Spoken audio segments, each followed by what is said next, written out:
दोस्तों आज के समय में दुनिया भर के तमाम देश आपस में लड़ रहे हैं। रशिया और यूक्रेन का युद्ध खत्म होने का नाम ही नहीं ले रहा है, तो कई और देश युद्ध की कगार पे पहुंच चुके हैं। जैसे चाइना और ताइवान के बीच भी विवाद चलता रहता है। फ्रेंड्स, देखा जाए तो ताइवान चाइना के आगे कहीं टिकता हुआ नजर नहीं आता है। फिर भी ताइवान को आज भारत, अमेरिका और जापान जैसे देश सपोर्ट कर रहे हैं। चाइना के कंपैरिजन में ताइवान का एरिया 1% से भी कम है, तो वहीं ताइवान की पॉपुलेशन चाइना के मुकाबले 1.5% की है। लेकिन फिर भी आज ताइवान चाइना से कहीं ज्यादा अमीर बन गया है। लेकिन आखिरकार ताइवान इतना अमीर बना कैसे? ताइवान ने कैसे इतने पैसे कमा लिए? आज की इस वीडियो में हम इसी बारे में डिटेल में बात करेंगे कि ताइवान कैसे चाइना के मुकाबले इतना अमीर बन गया। लेकिन उससे पहले अगर आपने हमारे चैनल को सब्सक्राइब नहीं किया तो जल्दी से कीजिए और बेल आइकॉन प्रेस कीजिए। दोस्तों, अगर वर्ल्ड मैप देखेंगे तो ताइवान आपको ठीक से नजर भी नहीं आएगा। ये मेनलैंड चाइना से करीब 160 किलोमीटर की दूरी पर स्थित एक आइलैंड नेशन है। काफी जूम करने के बाद आपको ताइवान नजर आएगा, लेकिन ये छोटा सा देश आज पूरी दुनिया की इकोनॉमी को संभाले हुए है। चाइना दुनिया में तीसरा सबसे बड़ा देश है, जिसका टोटल एरिया 95,96,961 किलोमीटर स्क्वायर का है। तो वहीं ताइवान एक बहुत ही छोटा सा देश है,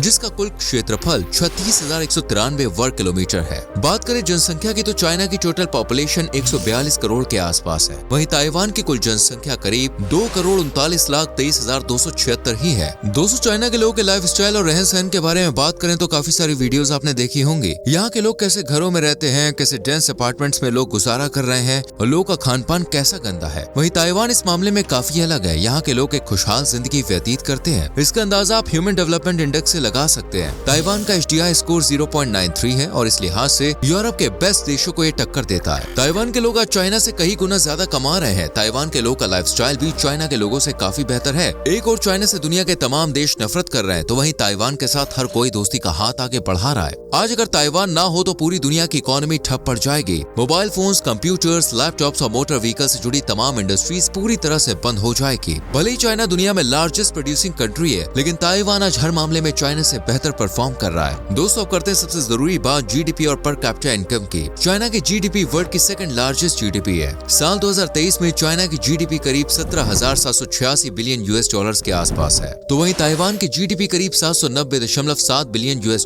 के आंकड़े तक पहुंच गई है। आपको भले ही ताइवान की इकोनॉमी चाइना के मुकाबले कम लग सकती है, लेकिन दोस्तों आपको यहाँ पर दोनों देशों की पॉपुलेशन को नजरअंदाज नहीं करना चाहिए। पॉपुलेशन का सीधा कनेक्शन GDP से होता है। असल में वहाँ के लोग कितने अमीर हैं, इसका अंदाजा पर कैपिटा इनकम के आधार पर लगाया जाता है। चाइना के लोग साल में औसतन $13,000 कमाते हैं। एशियाई देशों के मुकाबले ये इनकम ठीक ठाक नजर आती है, लेकिन दोस्तों ताइवान की पर कैपिटा इनकम इससे कहीं ज्यादा है। ताइवान के लोग एक साल में $33,000 से भी ज्यादा की कमाई कर रहे हैं। यदि परचेज पावर पैरिटी के हिसाब से देखा जाए तो ताइवान की GDP पर कैपिटा $1 लाख से भी ज्यादा है। साल 2022 में इस मामले में ताइवान जापान को पछाड़कर एशिया में सबसे ज्यादा GDP पर कैपिटा वाला देश बन गया था। आज के समय में ताइवान एशिया की 8th लार्जेस्ट इकोनॉमी है, जबकि इसकी पॉपुलेशन और एरिया अन्य एशियाई देशों के मुकाबले बहुत कम है। साल 2020 से 2022 के दौरान पूरी दुनिया में कोविड-19 के कारण आर्थिक मंदी छा गई थी, लेकिन ऐसे मुश्किल समय में भी ताइवान में पॉजिटिव GDP ग्रोथ देखने को मिली थी, जो अपने आप में एक मिसाल है। दोस्तों, ताइवान की राजधानी टेपे है और न्यू टेपे इसका सबसे बड़ा शहर है। ताइवान के लोग एजुकेशन को बहुत ज्यादा इंपॉर्टेंस देते हैं और यही वजह है कि इसका लिटरेसी रेट लगभग 96.1% है। यानी आज के समय में ताइवान का लगभग हर शख्स पढ़ा लिखा है। इस देश में स्किल्ड लेबर बेहतरीन है और चाइना के मुकाबले ताइवान की लेबर सस्ती भी है। लेकिन ताइवान आखिर इतना अमीर कैसे बना? इसके लिए आपको चाइना और ताइवान के हिस्ट्री पर एक नजर डालनी होगी। एक समय पर ताइवान चाइना का ही एक पार्ट हुआ करता था, लेकिन ताइवान की देख रेख करना ड्रैगन देश को बहुत भारी पड़ रहा था। पायरेट्स अक्सर यहाँ से गुजरने वाले जहाजों को लूट लिया करते थे। इस आइलैंड में चाइना की कोई भी खास दिलचस्पी नहीं थी, लेकिन वो इसे खोना भी नहीं चाहता था, क्योंकि यदि किसी विदेशी ताकत ने यहाँ पर कब्जा कर लिया तो ये चाइना के लिए खतरा साबित हो सकता था। इसे मड आइलैंड कहा जाता था, जहाँ चारों ओर मिट्टी ही मिट्टी हुआ करती थी। ताइवान ने इसी मिट्टी से सोना बनाने का तरीका खोज निकाला। 20वीं सदी की शुरुआत तक ताइवान में बहुत कम लोग ही रहा करते थे, लेकिन एक समय पर जापान ने इस पर कब्जा कर लिया। जापान ने ताइवान में कई स्कूल और एजुकेशनल इंस्टीट्यूशंस खोले, जहां ताइवान के लोगों ने शिक्षा प्राप्त करनी शुरू की। लेकिन साल 1945 में सेकंड वर्ल्ड वॉर में जापान की हार हो जाती है, जिसके बाद इस आइलैंड पर फिर से चीन का कब्जा हो जाता है। 20वीं शताब्दी के बीच में चीन में लंबे समय तक एक गृह युद्ध चला था। असल में चीन में कम्युनिस्ट पार्टी और नेशनलिस्ट पार्टी आमने सामने थी। कई सालों तक चलने वाले युद्ध में कम्युनिस्ट पार्टी की जीत हुई थी, जिसके बाद नेशनलिस्ट पार्टी के नेता चियांग काई शेक ने 2 मिलियन लोगों के साथ चीन छोड़कर ताइवान में शरण ले ली थी। उस समय ताइवान की अधिकतर आबादी सिर्फ कृषि पर ही निर्भर थी। चियांग काई शेक ताइवान के पहले राष्ट्रपति बने और उन्होंने ताइवान को एक स्वतंत्र देश घोषित कर दिया। उन्होंने राष्ट्रपति बनते ही ताइवान में एग्रीकल्चर को बढ़ावा दिया। उस समय तक दुनिया में मॉडर्न टेक्नोलॉजी का बहुत ज्यादा विकास नहीं हुआ था, इसलिए ताइवान के लोग कृषि पर ही निर्भर रहने लगे। अधिकतर हिस्सों में चावल, गन्ना, केला और अन्य फल सब्जियों का उत्पादन किया जाने लगा। कम जनसंख्या और ज्यादा उत्पादन के कारण ताइवान ने अन्य देशों में फूड प्रोडक्ट्स एक्सपोर्ट करने शुरू कर दिए। एग्रीकल्चर के कारण ही ताइवान की अर्थव्यवस्था को मजबूती मिलने लगी। ताइवान की अर्थव्यवस्था को रफ्तार सन 1960 के दशक में मिली, जब देश में मैन्युफैक्चरिंग इंडस्ट्री ने पैर पसारने शुरू किए। साल 1970 तक देश में नई क्रांति की शुरुआत हो चुकी थी। अब सरकार ने देश के इंफ्रास्ट्रक्चर को मजबूत करना शुरू किया। लगभग कई बड़े प्रोजेक्ट्स 1970 के दशक में चलाए गए, जिनमें एयरपोर्ट निर्माण, सी पोर्ट, हाईवेज, पावर प्लांट्स आदि शामिल थे।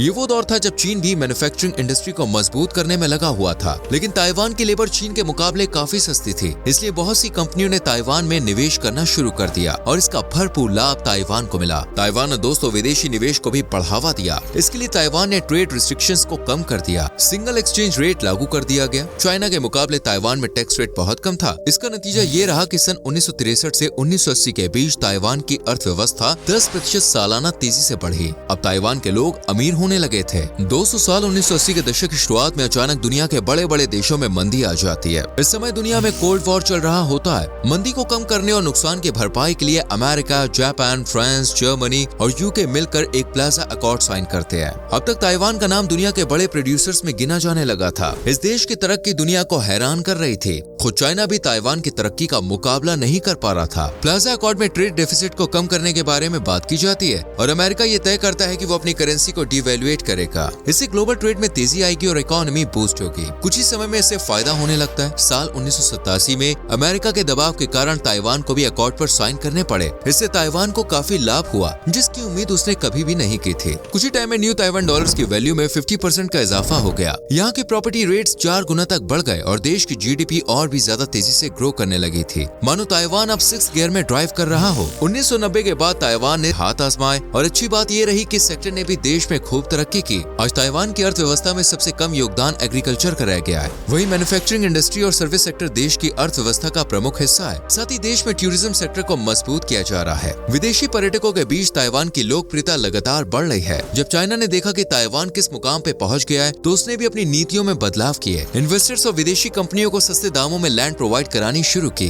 कॉर्पोरेट कंपनियों के लिए टैक्स में कटौती की और अपने इंफ्रास्ट्रक्चर को मजबूत बनाया। इससे चाइना में भी दुनिया भर की कंपनियों ने निवेश किया और देखते ही देखते चाइना एक मैन्युफैक्चरिंग हब बन गया। लेकिन दोस्तों, इसमें भी ताइवान का योगदान रहा। ताइवान की भी कई कंपनियों ने चाइना में अपनी इंडस्ट्रीज और यूनिट स्टैब्लिश की। साल 2005 में एक रिपोर्ट जारी की गई थी, जिसके अनुसार चीन की जो टॉप 10 एक्सपोर्टिंग कंपनीज है, उनमें से 7 कंपनियां ताइवान की ही हैं। ताइवान और चाइना दोनों ही आज इलेक्ट्रॉनिक इंडस्ट्री लीड कर रहे हैं, लेकिन यहाँ पर ताइवान एक कदम आगे ही नजर आता है। असल में ताइवान वर्ल्ड में सेमीकंडक्टर्स का लार्जेस्ट मैन्युफैक्चरर है। दुनिया में इस्तेमाल होने वाले 60% सेमीकंडक्टर्स ताइवान में ही बनाए जाते हैं। आज जितने भी mobile phone, computer, laptop, smart device या मोटर व्हीकल्स हैं, उन सभी में सेमीकंडक्टर्स का इस्तेमाल किया जाता है। जब भी कभी ताइवान में सेमीकंडक्टर्स के प्रोडक्शन में कमी आती है, तो पूरी दुनिया में इसका असर देखने को मिलता है। गाड़ियों की मैन्युफैक्चरिंग बंद हो जाती है और कंपनियां कस्टमर्स की डिमांड के अनुसार मोबाइल फोन या अन्य कोई डिवाइस नहीं बना पाती। दोस्तों, आपने अक्सर सुना होगा कि चाइना ताइवान पर कब्जा करने की प्लानिंग कर रहा है। वहीं ताइवान को अमेरिका का सपोर्ट है। ऐसे में कई बार चाइना और ताइवान के बीच विवाद काफी बढ़ जाता है। आप सोच रहे होंगे, भला अमेरिका ताइवान को सपोर्ट क्यों करता है? दरअसल साल 1954 में ताइवान और अमेरिका के बीच एक संधि पर हस्ताक्षर हुए। इसे Sino American mutual defence treaty कहा जाता है, जिसके तहत अगर कभी भी ताइवान या अमेरिका पर कोई देश हमला करता है, तो ये दोनों देश सैन्य शक्ति के द्वारा एक दूसरे की मदद करने के लिए आगे आएंगे। सन 1954 और 1958 में ताइवान स्ट्राइट्स क्राइसिस की स्थिति पैदा हो गई थी और चीन ने ताइवान पर अपनी शक्ति आजमाने का प्रयास किया था। चीन का कहना है कि ताइवान उसी का हिस्सा है, जबकि ताइवान खुद स्वतंत्र देश मानता है अपने आप को। इसकी अपनी अलग करेंसी, अलग कॉन्स्टिट्यूशन और अलग नियम कानून है। लेकिन फिर भी दुनिया के सिर्फ 15 देशों ने ही ताइवान को अलग देश के तौर पर स्वीकार किया है।